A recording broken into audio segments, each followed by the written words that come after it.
parce que Luca Arbore donc, avait construit cette église pour lui servir de nécropole à lui et sa famille.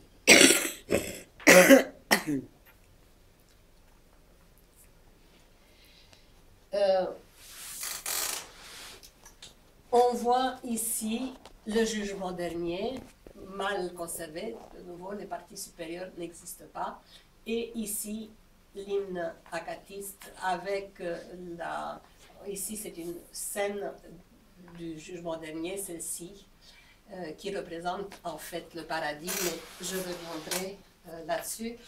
Il faut savoir que le style de cette peinture très mal abîmée, qu'il faut vraiment regarder à la loupe, est absolument extraordinaire. L'église que je vous montrais tout à l'heure, avec ses grandes fenêtres descendantes du style gothique, ces grandes fenêtres se situent dans l'exonartex. Donc, vous voyez ici, à la même époque que les églises qui avaient des exonartex ouverts que je vous ai montré tout à l'heure, la sagesse a fait que l'exonartex, qui est quand même très ouvert grâce à ces hautes fenêtres, soit protégé. Et donc, l'église de Provota, qui a été restaurée aussi dans les années 90, mais qui malheureusement, vous voyez, garde une peinture très délavée, est une église absolument magnifique par sa peinture intérieure. J'ai omis de vous montrer sur les différentes façades ces inscriptions votives. Tout à l'heure, j'ai donné un exemple d'une inscription votive d'Étienne Legrand. Toutes les églises ont ces inscriptions votives qui disent exactement quand et par qui elles ont été fondées. Ici, c'est donc celle de Provota. Voilà l'arbre de Jessé, qui est plus facilement lisible que les autres scènes effacées. Donc, vous voyez l'ampleur de cette scène qui, parfois, dans des églises gothiques, vous avez une haute fenêtre du gothique assez tardif, vous avez une fenêtre de vitraux qui représente l'ensemble de l'arbre. Ici, c'est une bonne partie de la façade.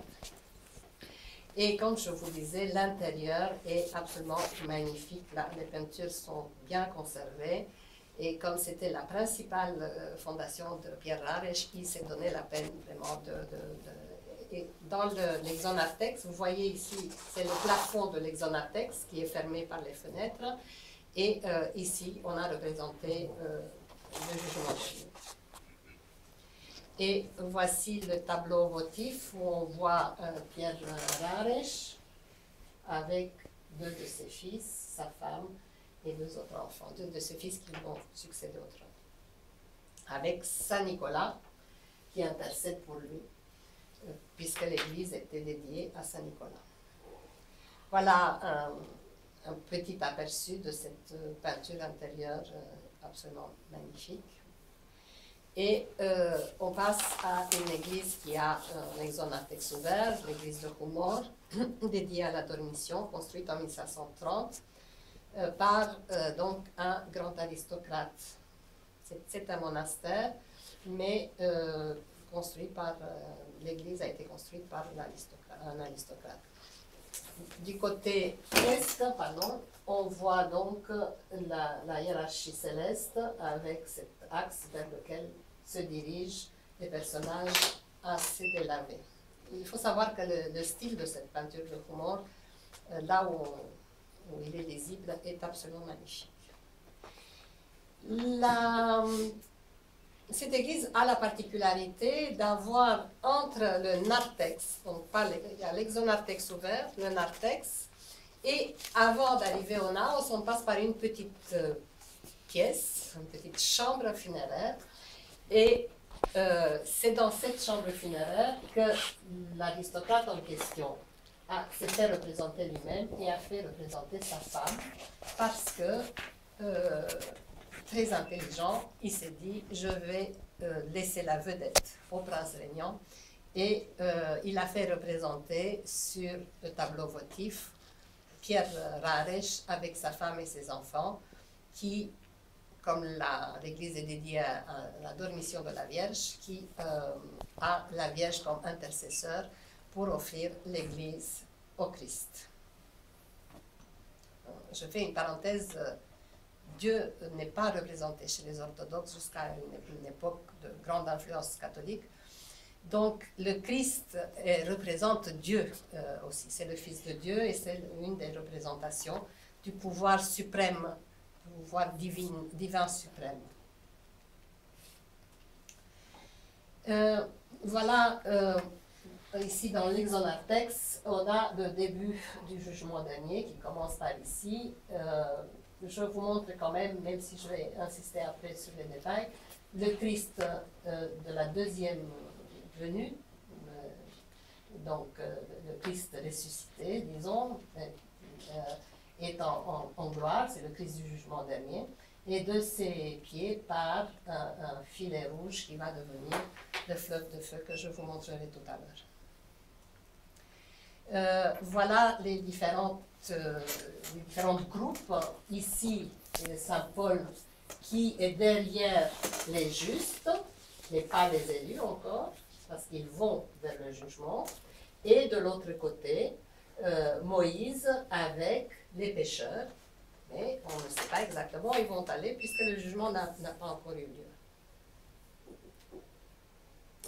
Et voilà cet autre hymne qui s'appelle « En toi se réjouit », c'est une hymne de quelques lignes.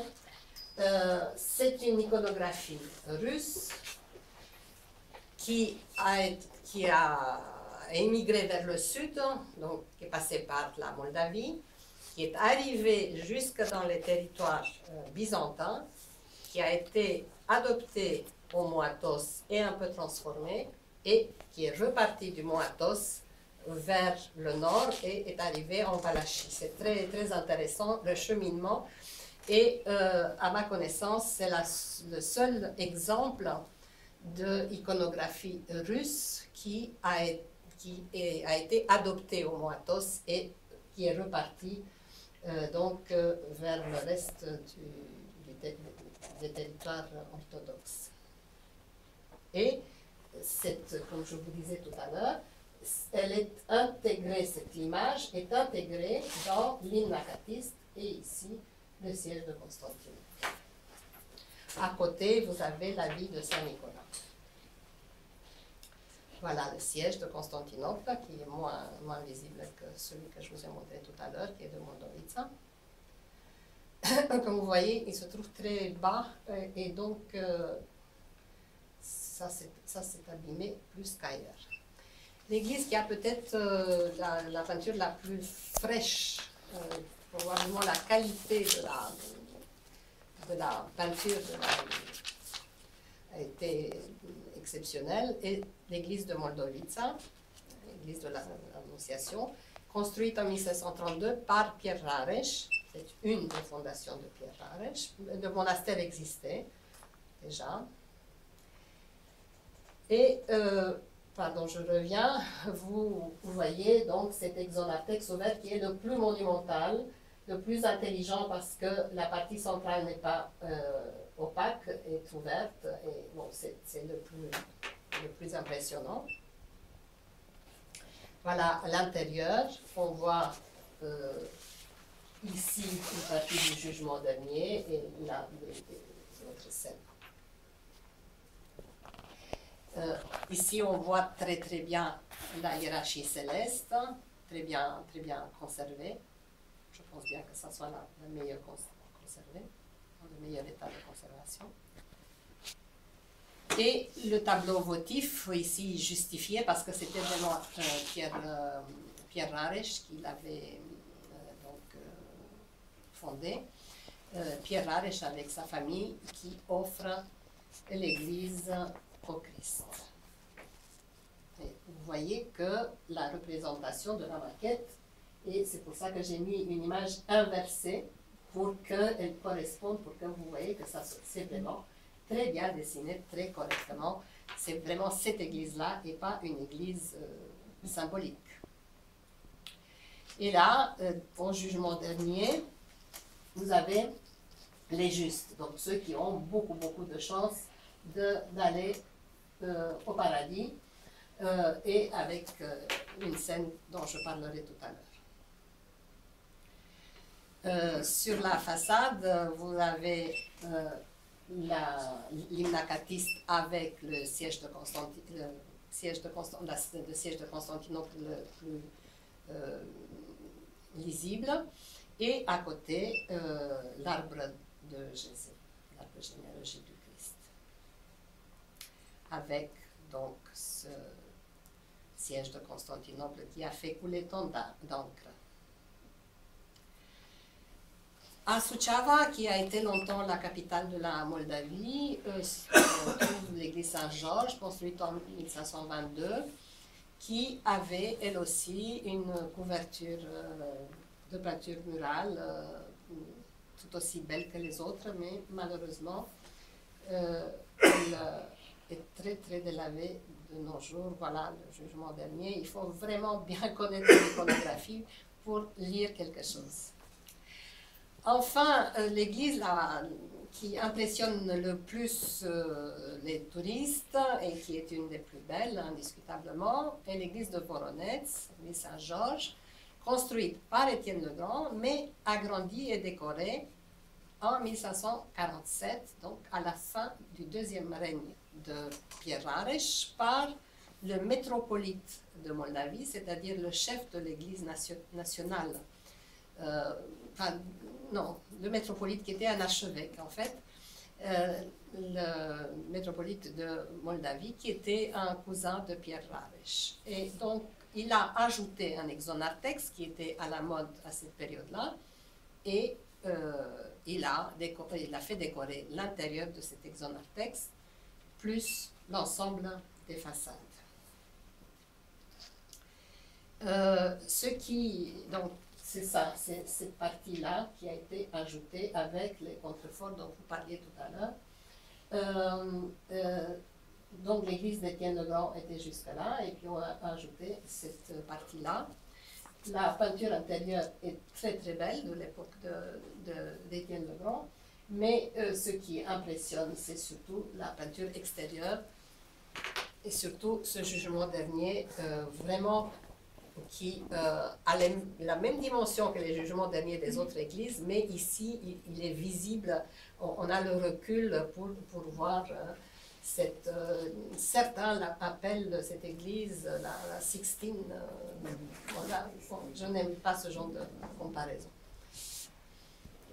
Donc, le tableau votif représente Étienne le Grand avec sa femme et ses enfants, avec Saint Georges qui intercède auprès du Christ, c'est tout à fait normal.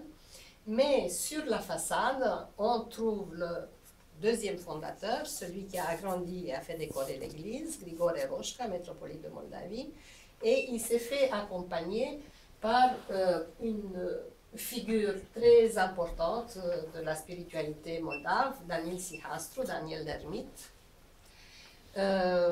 qui avait été abbé de Voronezh, donc de ce monastère, et qui était un grand exemple pour Grigore Roșca. L'arbre de Jessé, très visible, à côté, la vie d'un saint, le saint patron de la Moldavie, Saint Jean le Nouveau, et une spectaculaire représentation de Saint Georges. Et là, vous avez Grigore Roșca et Daniel l'ermite. Je vous ai déjà montré là, cette partie est de l'église avec les rachis célestes. Et on voit très bien là où la peinture n'a pas été conservée sur la façade nord, parce que les vents mauvais venaient de nord. On voit ici donc cette décoration d'origine de céramique émaillée. Et voilà ce qui impressionne tout le monde, ce jugement dernier de Voronezh, que je vais essayer de vous expliquer assez rapidement. Il est, comme vous remarquez, il y a des lignes, on a des bandes et qui sont un tout petit peu dérangés vers le bas. Mais sinon, on va essayer de suivre registre par registre. Le premier registre, tout en haut, sous la toiture, représente, pardon, de l'autre côté, ici, un personnage habillé de blanc, avec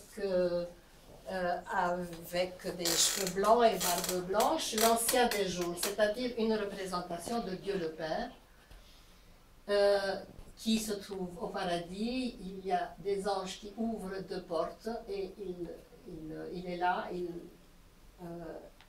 surplombe l'ensemble de la scène. Et de part et d'autre, on voit un rouleau qui est enroulé par des anges, encadré par deux archanges. Il s'agit, si on regarde, on voit les signes du zodiaque, mais ceci représente le temps. Au moment du jugement, le temps s'arrête, donc on n'a plus besoin du temps, et on roule.